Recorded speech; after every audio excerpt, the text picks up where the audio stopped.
அனைவருக்கும் வணக்கம். சுப மாரிமுத்து திருப்பூர்லேருந்து இந்த பதிவு உங்களுக்காக. இப்போ மிருகசீரிஷ நட்சத்திரத்தை பற்றி ஒரு ரகசியத்தை இன்னைக்கு உங்களுக்கு சொல்ல போகிறேன்.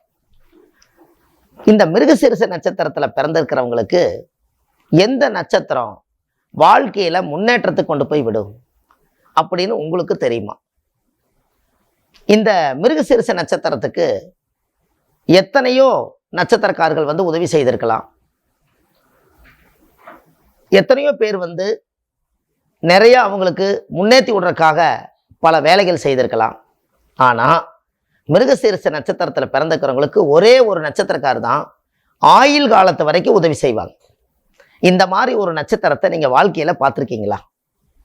அந்த ஒரே நட்சத்திரம் தான். அதை தெரிஞ்சுட்டா நீங்கள் பெரிய ஆளு. அப்போ அப்படின்னா பாருங்கள், எவ்வளோ பெரிய விஷயம்னு பாருங்க. உங்களுக்கு சாதகமான நட்சத்திரக்கார கையில் வச்சுக்கிட்டால் பாதகமாக இருக்கிறது எல்லாம் அதுவே சரியாக்கி விட்டுரும். அப்பேற்பட்ட நட்சத்திரம் ஒரு நட்சத்திரம் இருக்குது. உங்களுக்கு தெரியப்படுத்துகிறேன். இந்த சூட்சமத்தை இந்த பதிவில் உங்களுக்கு கொடுக்குறேன். இந்த மிருகசீரிஷ நட்சத்திரத்தில் பிறந்துக்கிறவங்க மக நட்சத்திரக்காரர்களோட நட்பு வச்சுக்கிட்டாங்கன்னா அவங்க வாழ்க்கை சுபிட்சமாக இருக்கும். அப்போது இந்த மக நட்சத்திரக்காரர் மட்டுமே மிருகசீரிஷ நட்சத்திரக்காருக்கு ராமருக்கு ஆஞ்சநேயர் போல விசுவாசமாக வாழ்ந்து கடைசி வரைக்கும் அந்த மிருகசீரிஷ நட்சத்திரக்காரர்களுக்கு என்னென்ன உதவிகள் வேணும், என்னென்ன உதவிகள் எல்லாம் அவங்க செய்து கொடுக்கணும், அவர்களுக்கு என்ன அப்படிங்கிற நோக்கம் எப்பவுமே இருக்கும். அப்போ இந்த நட்சத்திரம் துரோகம் செய்யாத நட்சத்திரம். என்னைக்கும் அந்த நட்சத்திரம் கடைசி வரைக்கும் யோசிக்கும். ஒருத்தருக்கு தப்பு பண்ணணும்னு நினச்சா இந்த மிருகசீரிஷ நட்சத்திரக்காரர்களுக்கு மக நட்சத்திரக்காரர் துரோகம் செய்யவே மாட்டாங்க. முடிஞ்ச அளவுக்கு அவங்க உதவி தான் இருக்கும். அப்பேற்பட்டவங்களை நீங்கள் பகைச்சிக்கிட்டீங்கன்னா அதுவே ஒரு நட்சத்திர சாபமாக மாறிடும். அவங்க தான் உங்களுக்கு தெய்வ அனுகூல நட்சத்திரமே. வெற்றி நடை போடக்கூடிய நட்சத்திரம் உங்களுக்கு மக நட்சத்திரமே. உங்களுக்கு தெரியுமா? மக நட்சத்திரம் யாரு கட்டுப்படுன்னா மிருகசீரிஷ நட்சத்திரக்காரருக்கு தான் கட்டுப்படும். வேற எந்த நட்சத்திரக்காரர்களுக்கு கட்டுப்படாது. ஏன் அப்படின்னா அந்த நட்சத்திரத்துக்கு தான் தெய்வ அனுகூலம் இருக்குது. முதல் தெய்வத்துக்கு தான் முக்கியத்துவம். அதனால் அது கட்டுப்படும். அப்போ இதெல்லாம் வாழ்க்கையில் நீங்கள் தெரிஞ்சக்கூடிய விஷயம் அல்லவா?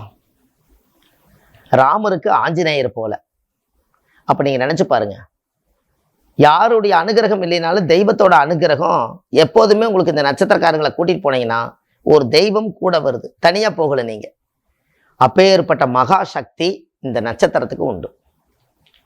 சரி, அப்போ இந்த மக நட்சத்திரம் ஒரு உதாரணமாக சொல்கிறேன். ஆலமரம் வருமா? அப்போ மிருகசீரிஷ நட்சத்திரக்காரு ஆலம் வேரை கொண்டுட்டு போய் ஒரு தெய்வ ஆலயத்தில் கொண்டு போய் நட்ட வச்சுட்டு வந்தாங்கன்னா இந்த தெய்வத்துடைய சக்தி உலகம் பூரா கிடைக்குமா? ஆலமரம் எப்பேற்பட்டது? தாய்க்கு சும கொடுக்காத ஒரே மரம் ஆலமரமே. ஏன் அப்படின்னா இந்த மரமெல்லாம் ஒரு நாளைக்கு அது வளர்ந்து அந்த விழுதுகள் எல்லாம் போய் அந்த தரையில் பட்டு அதெல்லாம் முளைச்சிக்கும், அங்கங்கே நின்றுக்கும். கடைசியில் பார்த்தீங்கன்னா தாய்க்கு சுமையில்லாமல் நாலா பக்கம் சுற்றி அந்த வேர்கள் எல்லாம் போய் ஸ்ட்ராங்காக நின்று தாய்க்கு சுமை கொடுக்காத ஒரே நட்சத்திரம் மக நட்சத்திரமே. அதனால தான் மக நட்சத்திரக்காரர்களுக்கு மன வாழ்க்கை சரி இருக்காது. எல்லா சுமையும் அதுவே தாங்கி கொண்டு தன்னுடைய எல்லா 4 பக்கம் விழுதுகளாக உட்கார்ந்து விருட்சமாக எல்லாத்துக்கும் நிழல் கொடுத்துட்டு அதோட வாழ்க்கை மட்டும் சுமை தாங்கியாக இருக்குது.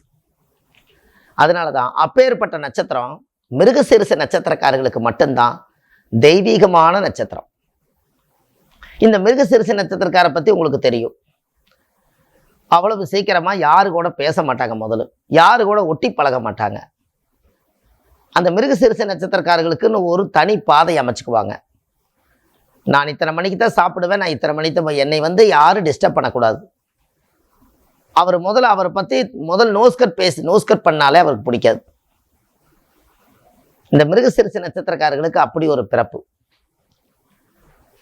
அப்போ இந்த ஜாதகத்தில் அப்போ அந்த மாதிரி ஒரு குணமுள்ள மனிதர்களுக்கு அவங்களும் வாழ்க்கையில் சிரிக்கணும் அல்லவா? எல்லாமே அவங்க யாரையுமே கேட்டு செய்ய மாட்டாங்க. அவங்களுக்கு என்ன தோணுதோ அதை செய்வாங்க. அது நல்லது எது கெட்டது எதுன்னு செஞ்சு பார்த்துட்டு அப்புறம் தான் யோசிப்பாங்க. முதல்ல யோசிக்காமல் செய்யக்கூடிய ஒரே நட்சத்திரம் மிருகசீரிஷம். அப்பேற்பட்ட மிருகசீரிஷத்துக்கு மக நட்சத்திரம் தான் அதுக்கு உதவி செய்யுது. அப்போ மக நட்சத்திரக்கார கையில் வச்சுக்கிட்டாலோ, தொழிலை வச்சுக்கிட்டாலோ, பார்ட்னராக வச்சுக்கிட்டாலோ, உங்களுடைய வாழ்க்கையில் ஒரு எதிர்காலத்தை ஒன்றி போகும்போது கூட கூட்டிகிட்டு போனாலோ, எல்லா இடத்துலையும் வெற்றி வெற்றி வெற்றி. இதுக்கு பேரே வெற்றி நட்சத்திரம் அப்படின்னா பாரு. அப்போ உங்கள் வாழ்க்கையில் இதெல்லாமே உங்களுக்கு இதெல்லாம் நீங்கள் தெரிஞ்சு வச்சுக்கணும். அந்த காலத்தில் ராஜாக்கள் மன்னர்கள் எல்லாம் அரண்மனையில் ஜோதிடரை வச்சுருப்பாங்க. அப்போ அவங்க சொல்லுவாங்க, உங்களுக்கு எந்தெந்த நட்சத்திரமெல்லாம் எனக்கு சாதகமாக இருக்குமோ அந்த நட்சத்திரத்தை எல்லாம் கண்ணோட்டத்தில் முன்னாடி வச்சுருப்பாங்க, முன்னோட்டத்திலையும் கண்ணோட்டத்திலையும் வச்சுருப்பாங்க. அதெல்லாம் இயங்கத்தான் ராஜா பெரிய லெவலில் வளர்ந்தார்.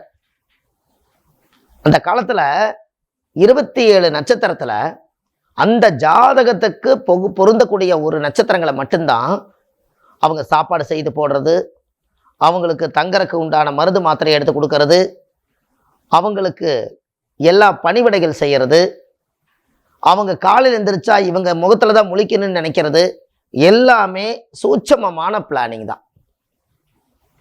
இந்த நட்சத்திரக்கார கூட வச்சிருந்தாலே அவங்க வாழ்க்கை இயற்கையை மீறி பிரபஞ்சமே சக்தி ஊட்டுமா, அவ்வளோ பெரிய பவர் இருக்குது. அதனால தான் அந்த நட்சத்திரத்துக்கு இப்படியெல்லாம் ஒரு வசீகரமான ஒரு நட்சத்திரம். எங்கே போனீங்கனாலும் அவங்களுக்கு காரியம் சிம்மாசனத்தில் உட்கார்ந்துருப்பாங்க. அப்போ இதெல்லாம் உங்கள் வாழ்க்கையில் நீங்கள் கட்டாயமாக தெரிஞ்சுக்கணும் அல்லவா?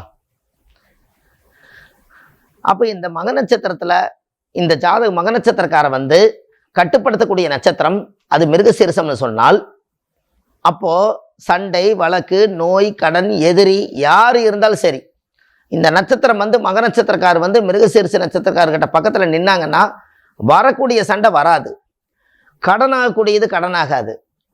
தொழில் ஒன்று உருவாக்கலான்னு திட்டம் போடுவீங்க, ஆனால் திட்டம் போடுறதுக்கு முன்னாடி இவரே முடிச்சு கொடுத்துருவார். இப்படி எல்லா வேலைகளையுமே இந்த மிருகசீரிஷ நட்சத்திரக்காரர்களுக்கு மக நட்சத்திரம் ரொம்ப உறுதுணையாக இருந்து அதை வழி நடத்தி வாழ்க்கையில் ரொம்ப ரொம்ப சிறப்பாக அந்த ஜாதகம் அமைச்சு கொடுக்கும். அப்போ இதுலேருந்து உங்களுக்கு என்ன தெரியுது? இந்த மிருகசீரிஷ நட்சத்திரக்கார மக நட்சத்திரக்கார பக்கபலமாகி வச்சிருந்தால் ஒரு யானை கொண்டு வலது கையில் வச்சிருந்தது போல பொருள். இப்போ எவ்வளோ பெரிய சக்தின்னு பாருங்க. இதெல்லாம் உங்கள் வாழ்க்கையில் தேட கிடைக்காத செல்வமே, தேடினாலும் கிடைக்காது. இந்த பதிவில் நீங்கள் நிறைய பேர்த்துக்கு மிருகசீரிஷத்தில் யாராவது உங்கள் நட்புகள் யாராவது இருந்தால் இந்த பதிவு உங்களுக்கு அனுப்புங்க. இந்த நட்சத்திரக்காரை தேடி பிடிங்க, அவங்கள பகைச்சிக்காதீங்க, அவங்களுக்கு ஒரு சாப்பாடு வாங்கி கொடுங்க, அவங்களுக்கு ஒரு அன்னதானம் பண்ணுங்க, அவங்களுக்கு ஒரு சட்டை வாங்கி கொடுங்க, அவங்களுக்குன்னு ஒரு பைசா கொடுங்க. இது எல்லாம் நீங்கள் கொடுக்க கொடுக்க கொடுக்க கொடுக்க உங்களுக்கு அது பிரதிபலன். இதெல்லாம் செஞ்சு பாருங்க, வாழ்க்கையில் ஒரு மிகப்பெரிய முன்னேற்றம் கட்டாயம் உண்டு. அப்போ இந்த மிருகசீரிஷ நட்சத்திரம் கருங்காலி. அப்போ கருங்காலி இவங்களுடைய மரமாக வர்றதுனால ஆலமரத்தை கொண்டு போய் ஒரு ஆலயத்தில் அவங்க பிரதிஷ்டை பண்ணியாச்சுன்னு சொன்னால் அவங்களுக்கு விருட்ச தோஷம் நிவர்த்தியாகுதான். விருட்ச தோஷம் அதாவது தலைவிருச்ச மரங்கள் எத்தனையோ இருக்குது, இதில் ஆலமரம் அதிகமாக விருட்ச மரம். அதனால இதை கொண்டு போய் ஒரு தெய்வ ஆலயத்தில் ஒரு நாற்று நட்ட வச்சு அதுக்கு உயிர் கொடுத்துட்டு வாங்க. உங்கள் வாழ்க்கை ஜீவனோடு இந்த பூமியில் எந்த தோஷங்களும் இல்லாமல் நீங்கள் நிம்மதியாக வாழ்வீங்க. அதுக்கு எல்லாமே உங்களுக்கு ஆதாரமாக இந்த நட்சத்திரக்காரர்களோட நீங்கள் ஒரு மாதம் பழகி பாருங்கள். எனக்கு என்னன்னே தெரியல, என் மனசில் இருக்கிற பாரமெல்லாம் குறைஞ்சிருச்சு, எனக்கு அவங்க பேசினா தான் நல்லா இருக்குது, எனக்கு அவங்க பார்த்துட்டு போனால் எல்லா காரியம் நடக்குது, எனக்கு அவங்க பக்கத்தில் இருந்தால் எனக்கு எந்த ஒரு மனசு எதுவுமே எனக்கு தோன்றதில்லை, இப்படியெல்லாம் சொல்கிறதுக்கு காரணம் உங்களுடைய நட்பு நட்சத்திரம் பக்கத்தில் இருந்து தெய்வ நட்சத்திரமாக இருக்கிறதுனால உங்களுக்கு வந்த ஒரு அதிர்ஷ்டம் அது. அதனால் அதிர்ஷ்ட லட்சுமியை தவற விடாதீங்க. உங்களுக்கு மிருகசீரிஷ நட்சத்திரக்காரர்களுக்கு இது பொக்கிஷ நட்சத்திரம், அவங்கள பொக்கிஷமாக வச்சுக்கோங்க, நீங்கள் வாழ்க்கையில் பொக்கிஷமாயிருவீங்க என்று சொல்லி உங்களுக்கு இந்த பதிவில் உங்களுக்கு அற்புதமான ஒரு விஷயத்தை கொடுத்துருக்கேன். ஆன்லைன்லேயே நம்ம ஜாதகம் பார்க்குறோம். கீழே போயிட்டு இருக்கிற நம்பருக்கு நீங்கள் கால் பண்ணிங்கன்னா முன்பதிவு செய்துக்கலாம். அதுக்கப்புறம் நீங்கள் ஜாதகத்தை அனுப்பிச்சி வச்சிங்கன்னா இதெல்லாம் கண்டுபிடிச்சி உங்களுக்கு என்னென்ன நட்சத்திரங்கள் எல்லாம் பொருந்தும், நீங்கள் எப்படி வாழணும், உங்கள் ஜாதகத்தினுடைய பூர்வ ஜென்மத்தினுடைய கர்மா என்ன, நீங்கள் எதற்காக இந்த உலகத்தில் பிறந்தீங்க, எதை அடைய போகிறீங்க, எது இழக்க போகிறீங்க, இனிமேல் அதை தக்க வச்சுக்கிறதுக்கு என்ன வழி, இந்த ஜாதகத்தை ஒன்றி வாழ்ந்து இந்த காலத்தை நம்ம எப்போ இந்த பூமியில் முடிக்க போகிறோம், அது வரைக்கும் ஆன்லைன்லேயே உங்களுக்கு ஜாதகம் பார்த்து சொல்கிறோம். இந்த பதிவெல்லாம் கேட்டு அடுத்த பதிவில் உங்களை நான் சந்திக்கிறேன் என்று சொல்லி உங்களிடமிருந்து விடைபெறுகிறேன். அன்பான சுப மாரிமுத்து. நன்றி, வணக்கம்.